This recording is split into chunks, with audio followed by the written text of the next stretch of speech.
You're listening to the Faith Breathed Hope Podcast, Accelerated Edition. Today, I speak with sports broadcaster, pastor, and motivational speaker, Rich Bontrager, on defying the odds through God's grace. Welcome to the Faith Breathed Hope Podcast, Accelerated Edition, where we gain inspiration and motivation from others who share their stories of renewing hope and discovering purpose in any circumstance. I am Christina Reisinger, and today you will be encouraged by another tremendously inspirational topic that will embolden you to release your fear, begin taking small steps forward, and move into your God-given purpose to live and serve in this life. Join me for today's story. Hey, Rich, and welcome to the Faith Breathed Hope Podcast. How are you today? I'm doing great, Christina. Thanks for having me on today. Really appreciate it. So let's hear who are you and what do you do? I know you have a very interesting life, but let's see who you are right now. Yeah, I'm a professional speaker, leadership coach. My message is about defying the odds. I want to help people defy the odds in life, leadership, and public speaking. That's where I've spent my entire life. And especially through everything we're going through right now, people are trying to figure out how to do careers in life differently, and there's a lot of uphill battles. So I want to really help people, coach people, equip people to defy the odds, succeed, and reach their dreams. Right. And today, that is exactly what we're going to talk about, is defying the odds. So do you want to start by telling the audience your personal story of defying odds? Yeah. So I should be dead 3 times. I was born at birth with a disease called CMV back in 65 when I was born. Yes, I'm that old. But back in 65, children that got this, they were diagnosed, died. So my parents were told right away that I would die as an infant. And obviously that did not happen, but there was the expectation. Everyone just thought, close the book up, it's going to happen. At age 10, I was in a fire accident, a severe fire accident, 3rd-degree burns on part of my body. I should at least be blind because my entire face had 2nd-degree burns. And so that was a traumatic event that I survived. A lot of amazing God stories in there, by the way. And then most recently, I had a 5-year decline of life through liver failure. And ultimately, I got a transplant in Jacksonville, Florida, where you live. So I had to relocate in the middle of that 3 years decline of health, transplant, a year and a half of recovery, of putting things back together. And the other part of defying the odds is I've uprooted from your coastline, moved to the middle of the country, and now I live in Colorado, and I'm rebooting my career in life back as a leadership coach again. Wow, that's quite a bit. It's quite a story. So I know there are a lot of details in each of those stories. I'm interested in the part where you said there was a lot of God in that. Do you want to summarize that? I'd like for us to talk about how God shows up when we have a lot of suffering. Well, I've been a pastor for 25 years, along with being a broadcaster. So one of my other areas of defying the odds is I grew up with a horrible stutter, which I still have. I always wanted to be in communication broadcasting. I always wanted to be the speaker, the leader. But with a stutter, it's very awkward. It's really uncomfortable. People look at you funny. Growing up, I was ridiculed. A lot of names, of just a lot of vicious stuff. I talk about anti-bully talks now because I was bullied. But through a church ministry, I traveled one summer and I was on the drama team. And they knew I stuttered, yet they wanted me on the drama team. And the practices were going horrible. Everything was going sideways. And literally the final practice before we launched into a 10-week journey across the country, the director pulled us all together and said, if Rich can't do this without blowing his line, making us blow our lines, we can't do this. You can do puppets, you can do other things, but this whole centerpiece about the cross of Jesus Christ, we can't do. Wow. And I walked out on stage. I nailed every line, every emotion. I was a big, bad, tough Roman soldier. And up until then, I was blowing it horribly. And I walked off stage. All my team and the director were standing there with a mouth hanging open saying, what just happened? And literally the director said, okay, it's a moot point. God wants you to do it. Go do it. And I actually became the spokesperson for the team all summer long. So the guy that stuttered behind the scenes, every time stepped up to the podium, God took over the tongue like he did with Moses. The same thing with my burn. God used that to reveal so many things. I was fully awake throughout it. I was in the ambulance. The sirens are going. I held my mom's hand. I said, am I going to live or die? She said, I really don't know. I asked her to pray for me right in the ambulance. And I was completely calm, cool, no screaming. I'm a 10 years old kid. And I asked them to turn the sirens off because it was freaking me out more than the burn was. And they looked at my mom like, this kid's nuts. And she said, no, God's with him. Turn off the sirens. So yeah, there's been a lot of God all the way through all this. Right. So I guess you could definitely say that's a God thing, huh? Yeah, it definitely is. All the way through my life. I can give you story after story where it's just so evident. Even people that are non-believers look at me sometime and goes, this whole God thing really, really is important to you, isn't it? Right. So would you say that that is like the best part about being able to be moving forward through all of this adversity is just having that peace that God gives you, even at 10 years old? Yes. Okay. There's a confidence, even now going through the coronavirus. I keep telling people, I'm not worried. I'm not scared. Through my liver transplant, I had to be isolated. I had to be, because my immune system still to today is not at the peak. It will never be back at the peak. So I'm one of those people you hear about in the news. I have to self-isolate. I have to be out. So I cannot be out in the public heavy right now. I can't go shopping. Other people have to do it for me. So I've gone through isolation. I've learned tricks of how to make it fun. I've binged on Netflix. I've used my laptop. I've used my imagination. I pray. I talk to God a lot. So there's a lot of things I've learned back then that are now helping me stay calm and cool now and equip other people to do the same thing. So again, amazing what happens in a bad situation where God works, and now you can repurpose it and use it for God's glory better today. Mm-hmm. And that's what we're all about here at the Faith Breathes Hope podcast, is being able to begin to move forward through suffering and adversity. I'd like to see if you would kind of speak about the importance of reading your Bible daily and doing a daily devotional, and where that puts your mind and your heart in a place when we're suffering. Getting into the word is really important. The word transforms, the word heals, the word invigorates. There's just so many ways that it comes alive. You can look at the heroes of the faith. You can look at Moses, Abraham, Joseph, Peter. You get so much inspiration of how they dealt with defying the odds, overcoming hardships. I tried to expand the whole idea of doing devotions and getting into the word. To me, I love music. So music is a big part of that.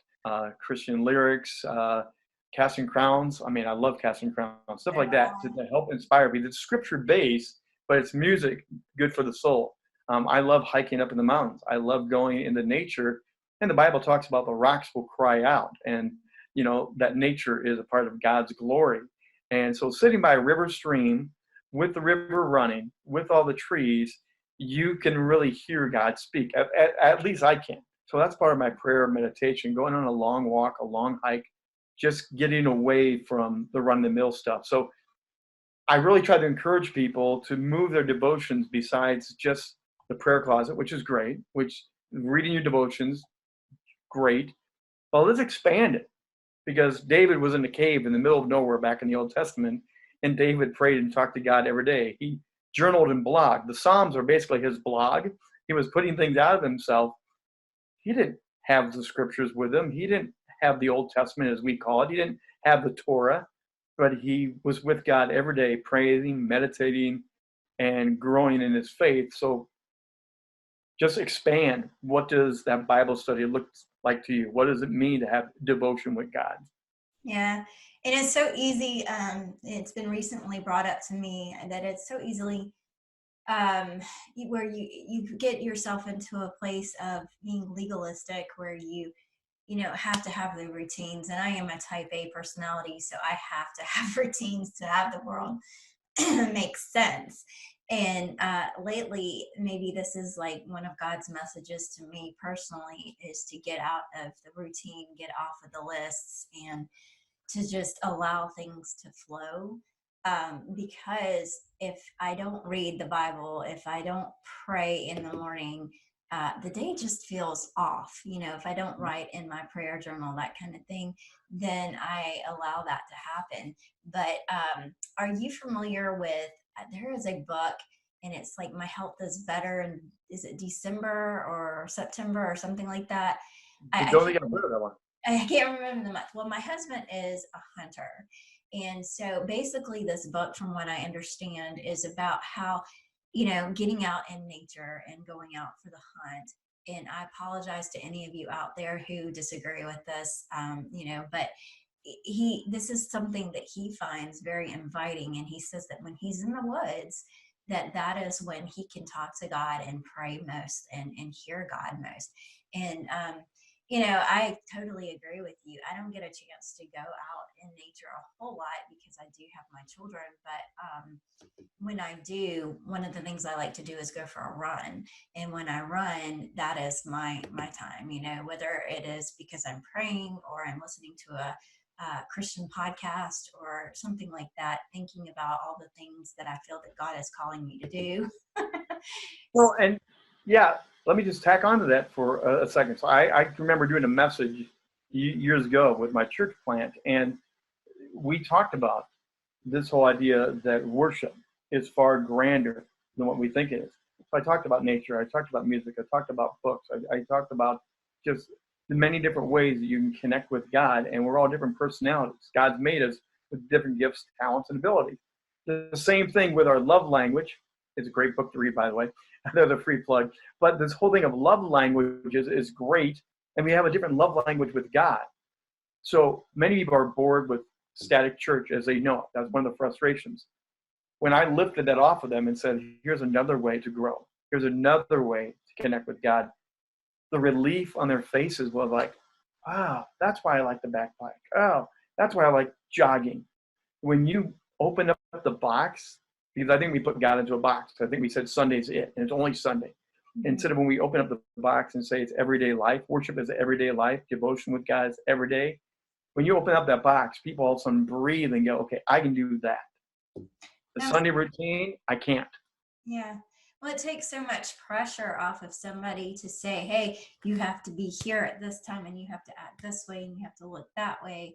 And then, when somebody says, hey, you know what, I have permission to worship and love God and have a relationship with God in the manner that I see fit, and I'm not going to go deep into that because I know that there's probably a lot of controversy over that particular topic, but, I grew up in a way where you went to church, and you went on Sunday, and you went on Sunday night, and you probably went to youth group on Wednesday nights. And then I got older, and I heard people say, well, just because I don't go to church doesn't mean I don't love God. I can watch it on television, and then there's arguments in any direction, for all of that. But, today we have so many pastors who are online and so many podcasters who are Christians, and just people who are opening up their social media to witnessing and to sharing about the Lord. I'm hearing about all kind of platforms such as, Facebook and Instagram. And then I'm hearing about this new platform that I'm actually not on, but it's TikTok, about how people are even witnessing on that. And I would never have thought that that would be something that young people would use to talk about God. So. Well, but again, let me just tack onto that, because I've been a broadcaster for 25 years in sports broadcasting. So I use it as my platform for faith. If I knew the coach was a believer, if I knew one of the players was a believer, I would do the usual, your stats, your scores, your highlights. And then I would usually intentionally lob them a soft pitch ball that get hit down the home run. And it'd be like, so your players have this high respect for you. They say you're a very moral person, and they like the boundaries that you put on your coach. So, coach, why do you do that? And they usually look at me for a second like, you really want me to answer that, do you? And I'm like, yeah, please tell me what your value system is. And they'll go, I believe in Christ. I believe in God. I believe in love. I believe in mutual respect. And I'm like, well, tell me more about that. How does that work in the secular schools and the public schools? And he'll just ooze for a second and talk about how he's weaving his faith into coaching. See, again, we can open up the platform much larger than that. And as broadcasters, I know many broadcasters, they find those sweet spots like that. So we're using different platforms now in a different way than we've ever done before, I think. Absolutely. And you see so many coaches and sports players who really refer to God. And actually, my husband's favorite team, he watches college football, so he loves Clemson. And Dabo Swinney is just amazing for that particular thing. So he's just awesome. Well, Tony Dungy, who is now on NBC, I'll give Tony a plug. He was head coach of Tampa Bay. He was a head coach of the Indianapolis Colts. He made it very clear to all of his players, this is who I am. This is his opening every season talk. There's no swearing. We're going to respect. We're going to love. And there will be prayer. If people want prayer, I'm here to pray with you. And the reason NBC asked him to be on their Sunday Night Football was because we know you. We know there's integrity. We know what you stand for. And when it first began, we want you to go interview Christian athletes so they have a platform to share. Instead of all the negative news we hear about all the bad side of football, can you go find us some good news? So that was why they intentionally brought him in. So it's not that you need to hide it. It's how you use it on these platforms. And to me, that's really exciting. I think it's the best time ever for us as communicators, as leaders, to take advantage of the lockdown. Let's get on these platforms and let's start sharing the stories.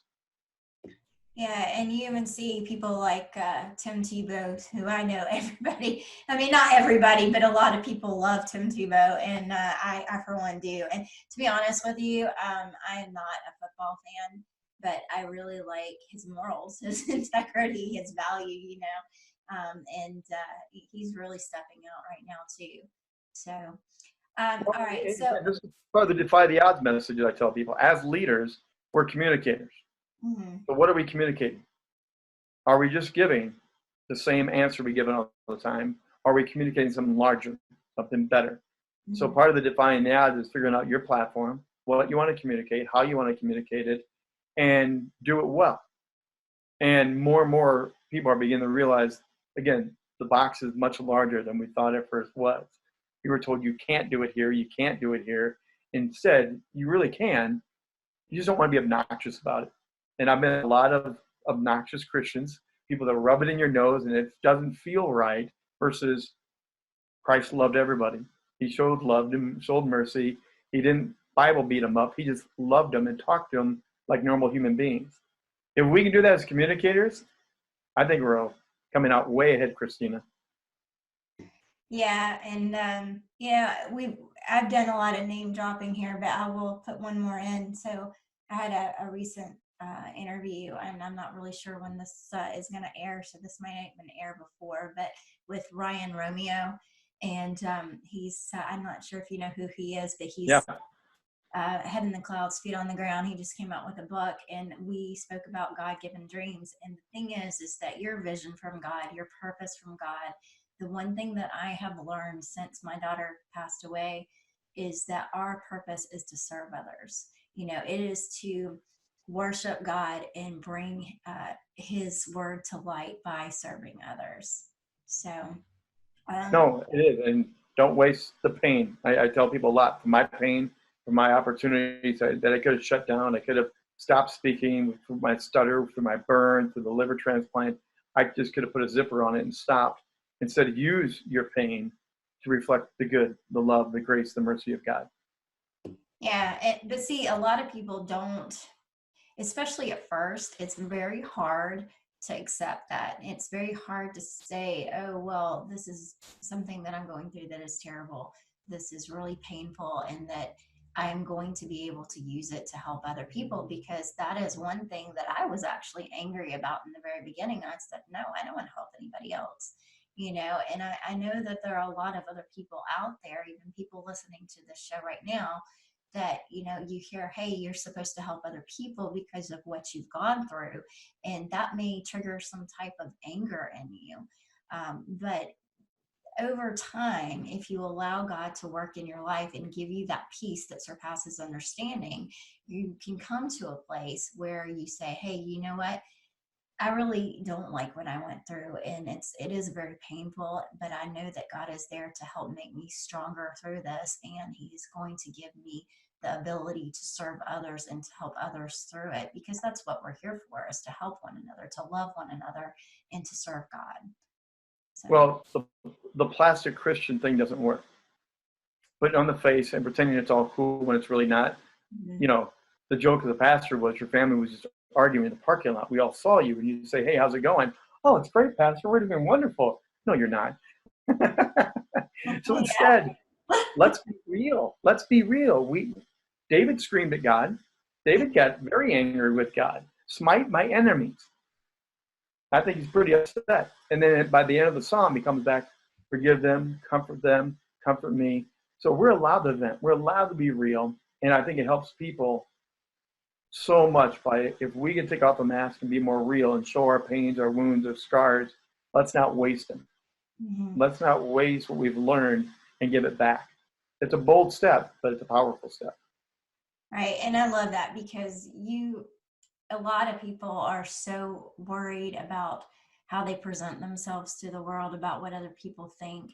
And as a Christian, I think sometimes people feel like they have to act a certain way. And yes, we are supposed to be more Christ-like. We are supposed to strive to be more Christ-like.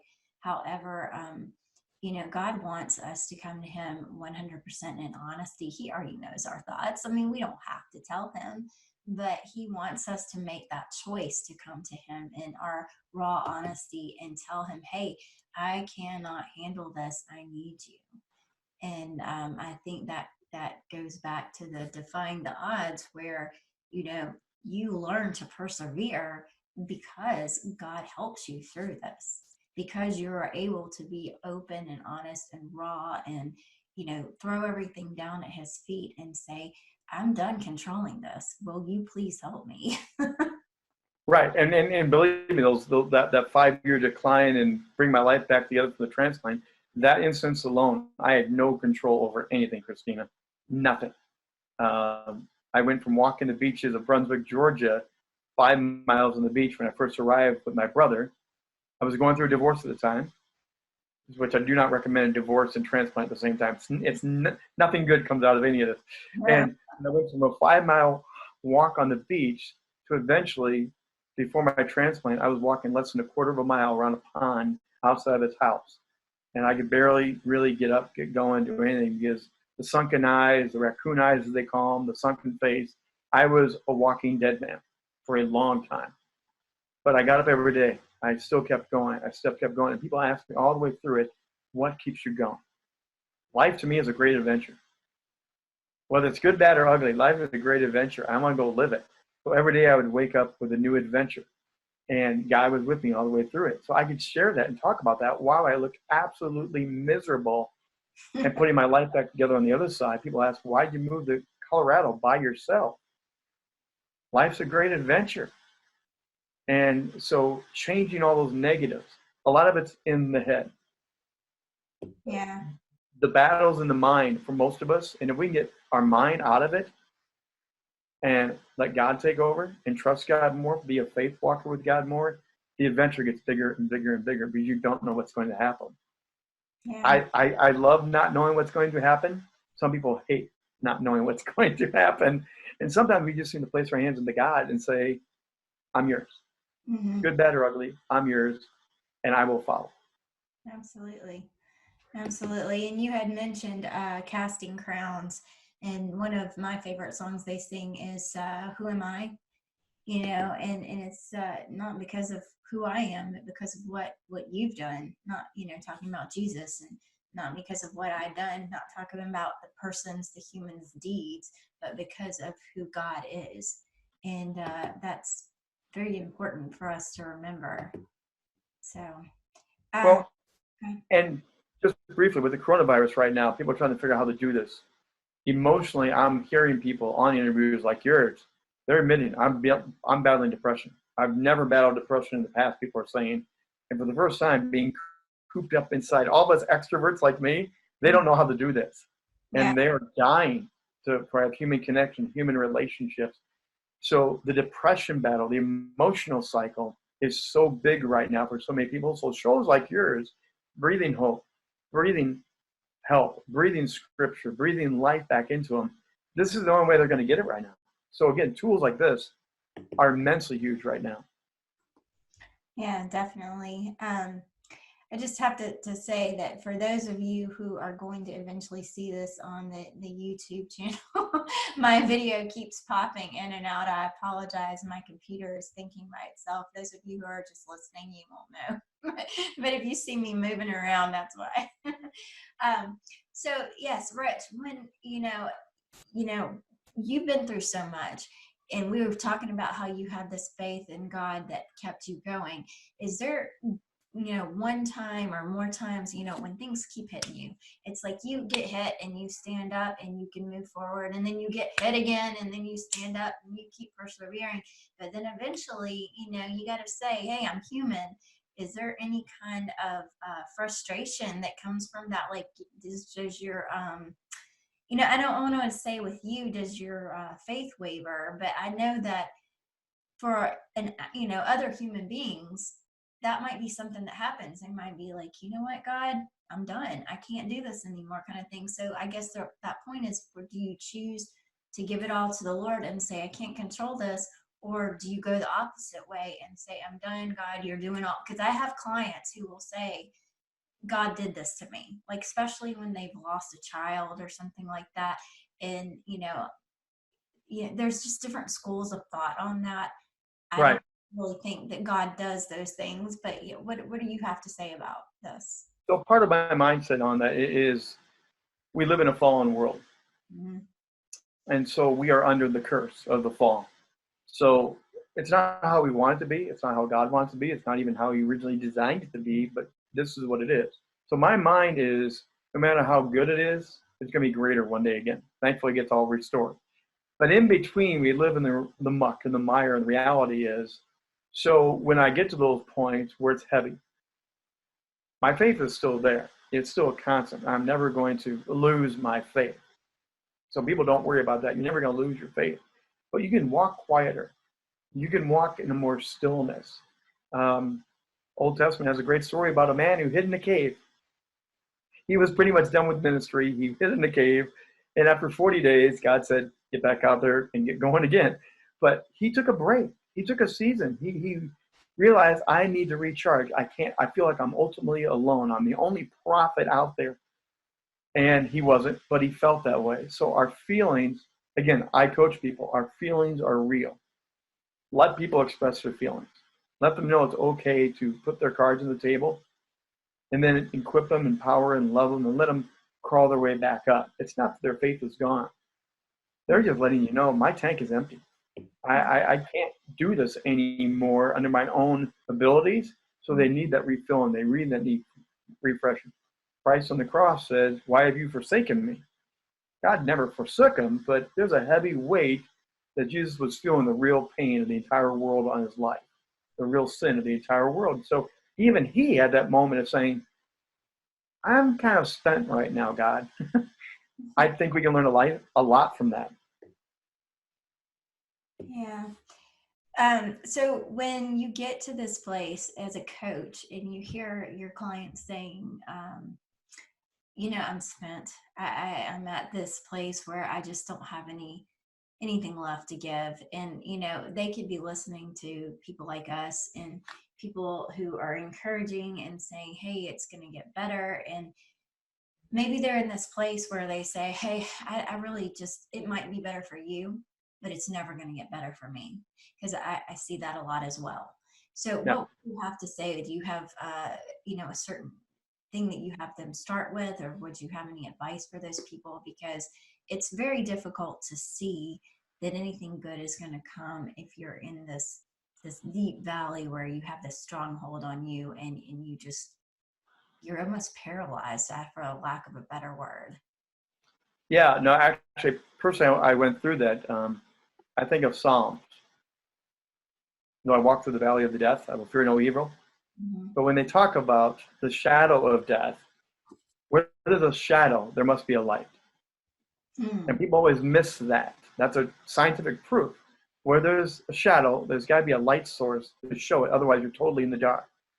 So even though we're in the shadow of the valley of death, as I was dying, I was trying to paint outside with my brother, work on the back of his house. We were working real hard. Normally, I can paint and go really fast and have a great time. My energy reserve was so low. One day, I lost it. I got angry at the paintbrush, got angry at the wall. My brother's not the most empathetic guy. He admits that. But he realized I was at the point where all I needed was someone to vent to hang around with. And he put down the paintbrush. He came over, and he let me just let it fly. So community is a huge part. That's part of that light, that shadow. I think there's more people that if we realize, let them carry that, let them help us a little bit, but be in community. We all want to retreat. We all want to pull up the shades. We all want to just pull up the blankets and disappear. But community is so important. And right now, we're all going through this virtually. You need to be in community. Get on the phone, get on Zoom, get on your iPhone, whatever you need to do. Build community so you are no longer alone. And then there's a wise woman that we had in our church years ago when I was a young child in my teens. She had that gift of mercy. And she literally would come sit by you in the church chair or a pew, and she would sit down. And you're at the breaking point, and she would lean over and say, let me carry your faith for you right now. It's not that I'm taking it from you, but let me carry this for you. When you're ready to be superwoman and super faith again, I'll give it back to you. But let me believe for you right now. So if you have a doubt, if you have a fear, if you have anything, I've got it. And it's here for you. So I'm going to keep showing it to you. But right now, God's okay with you being kind of roughed up and broken up. And that was an amazing gift for someone to say, let me carry it for you and then give it back to you. I think we need to learn to do that a lot more for one another. Right. That's absolutely lovely. And, you know, it tells us that we are supposed to ask others to pray when we feel weary. And, you know, I'm sure that most of us have come to a place where we're at, you know, what we think is bottom. And, you know, you also come to a place where you realize later on that maybe you weren't really at bottom because it can go further. But, you know, you could, you Actually, I believe the human spirit can go a lot further than where we think we can go. Oh, yeah. I've learned that personally. We can go a lot further. When the scriptures say, I won't give you more than you can handle, we can handle a lot more than we ever want to take on. We really can, but we don't like hearing that. Well, no, because it's not comfortable.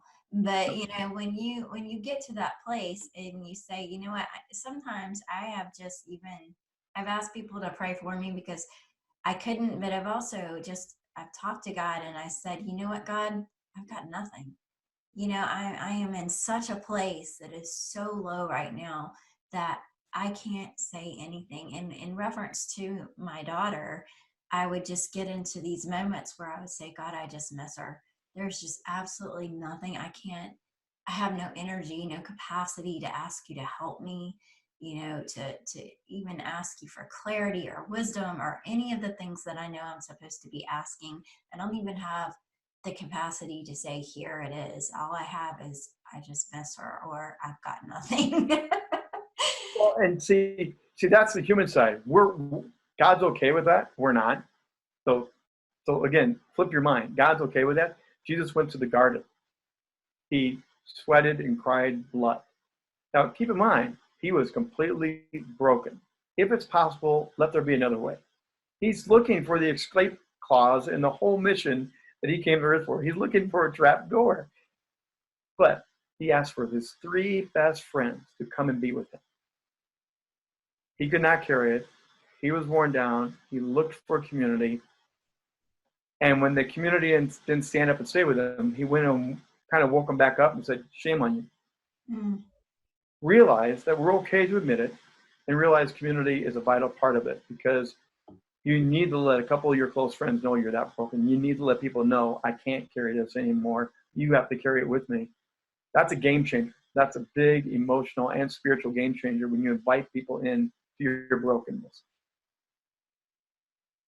Yeah, it certainly is. And what would you say for the people who, like, that's one of the first things I ask is if my clients have support. So what would something you would tell them if they said, no, there's nobody I could tell? Maybe they have family, but they feel like the family doesn't understand what they're going through, or they've had people that would say things that make them understand that their family member doesn't, or their friends don't really get it.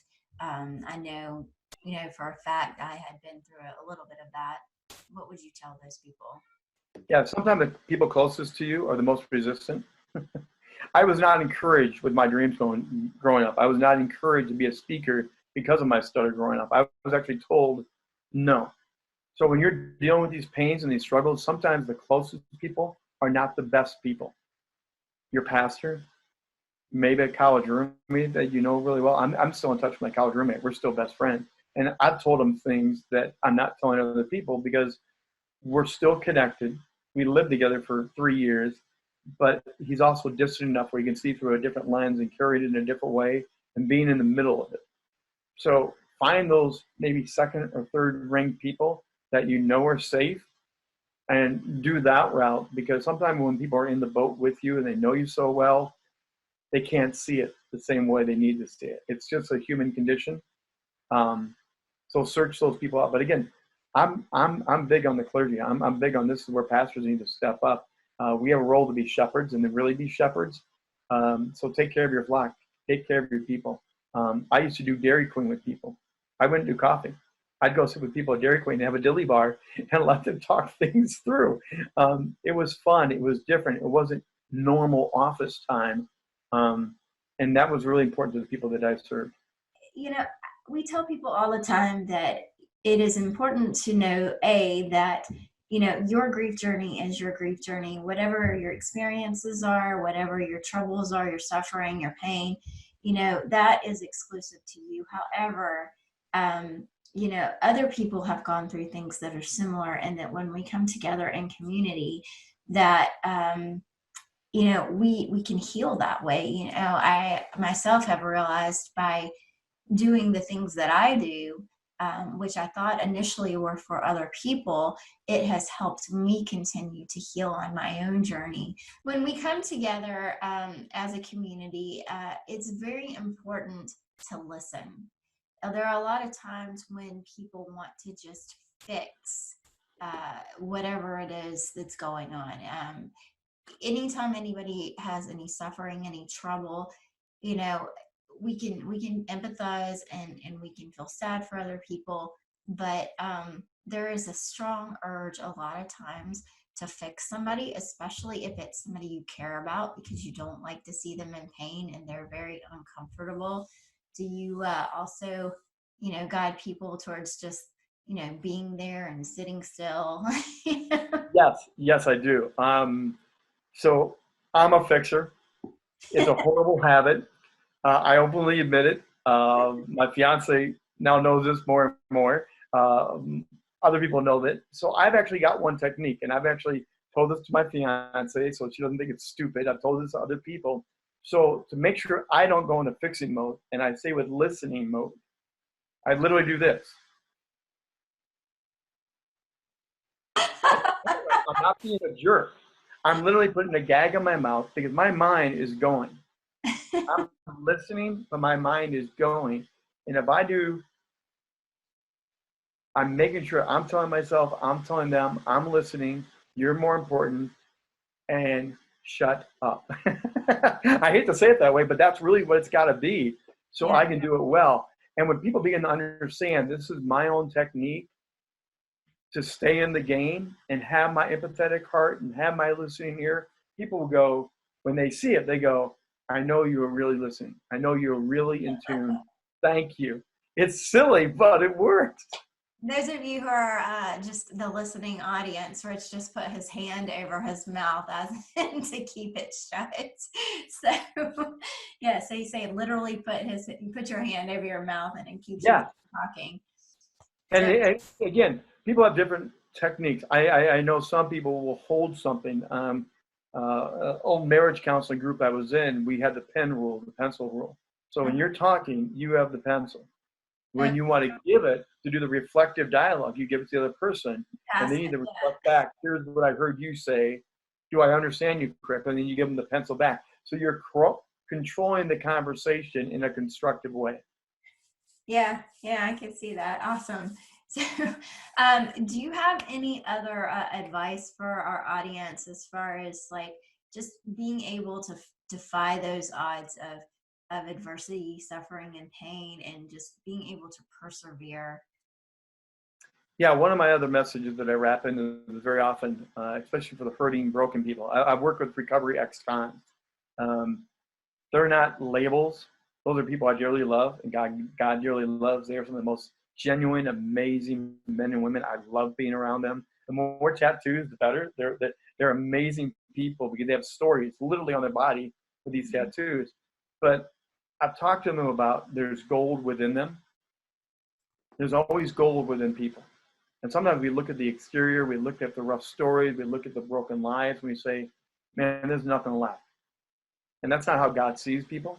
God created them. He breathed life into them. He gave them gifts, talents, passions, abilities, skills. So my job is to go find the gold, and I mine for the gold. And once they start doing that and believing themselves again and knowing this, I have literally seen people in Celebrate Recovery and halfway houses sit up in their chair and go, I didn't know I had that left in me anymore. I didn't know that thing was there anymore. And they begin to glow, they begin to shine, they begin to smile, and then they have that one gold nugget, whether it's getting their GED, whether it's getting their children back, whether it's just restoring a marriage, whether it's going back to work and meeting their boss, I blew it. Whatever that gold thing is, when they find out they still have integrity, they still have beauty, they start to shine, and then they have that nugget that they can build on.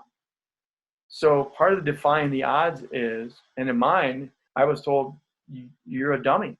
You stutter, therefore you're dumb. They always put that together. I'm not dumb, actually highly intelligent. I just can't communicate with my brain and my mouth don't sync up. Mm-hmm. So once I figured out that I was not dumb, I was really intelligent, that was one of my gold nuggets, then I had to figure out how to tie these together, my head and my mouth, tie them together so I could speak, so I could teach, and so I can do what I do now professionally for 25 years. So there's always gold inside. Helping people defy the odds, refine that gold, and reclaim their lives is a beautiful, amazing thing. So that's a lot of what it is there's still something there. It's just got buried underneath the dirt, the mud, the mire, the scars, but it's still there. Isn't it interesting how we look at our differences and immediately associate that with something that is,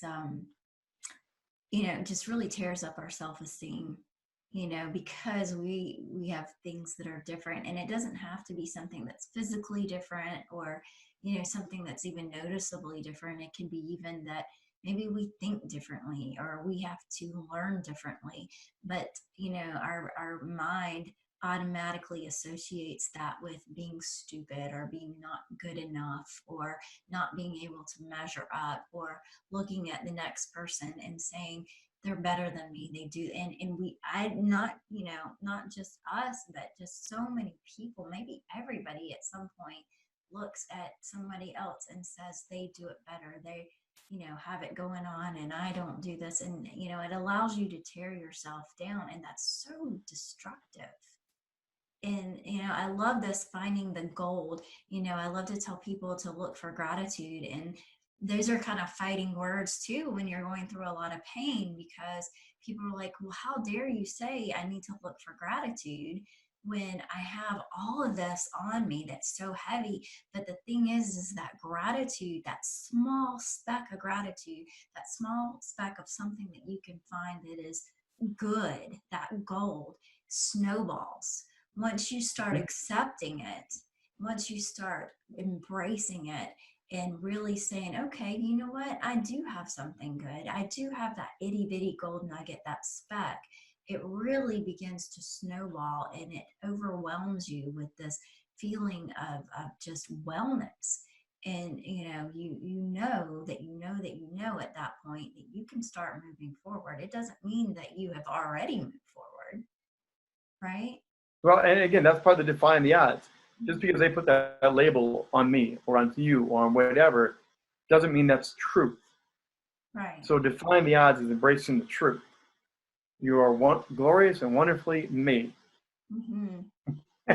Okay, let's embrace that truth a lot more than the other truth. And so part of the defying odds really is the mental side, really embracing it and then going for it. I mean, literally, I shouldn't be in broadcasting for 25 years. My college professor told me you would never be a broadcaster. You have a great voice, but you stutter and you will never make it as a broadcaster. Now, he was right. I'm never going to be Walter Cronkite, for those of us who remember Walter. I'm never going to be the hard news reader because I'm too emotional. I can't do those tragedy stories. I can do sports. I can do entertainment. I can ad lib. I can do the storytelling, but I can't do, and here's the news. I just can't do it. And so I had to find out where I did fit and what worked best for me, what my gift really was. And when you find that, so a no was not a no. A no was just, let's go this direction instead of that direction. And that was my moment of defying the odds. And now he laughs. My college professor, who I'm still friends with, laughs and goes, yep, you're still doing it. I was wrong. And it's great to find people and stories like that and celebrate those. Mm-hmm. Yeah, and I very much believe that we have to, and this is a whole different topic, but we really have to embrace our gifts.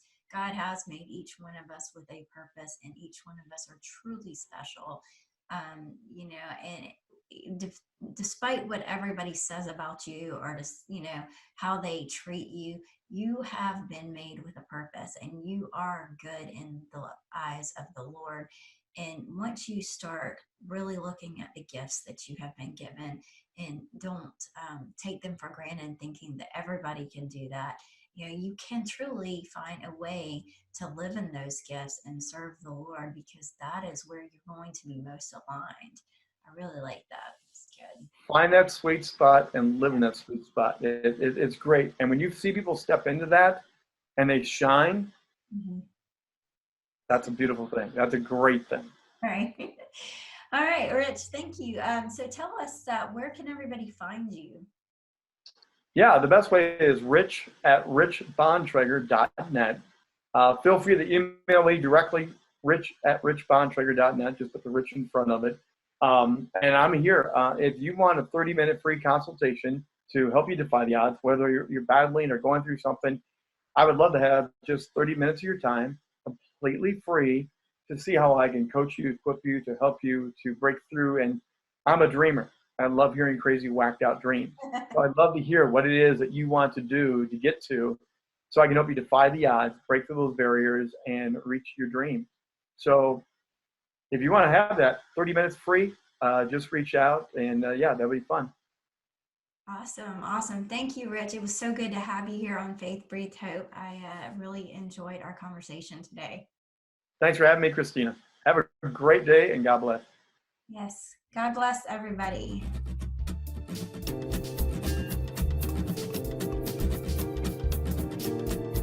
And I want to thank you for joining us on Faith Breathed Hope, where you gain inspiration and motivation to renew hope and discover purpose in any circumstance. Please like and share this podcast and give us a review on iTunes. Be blessed.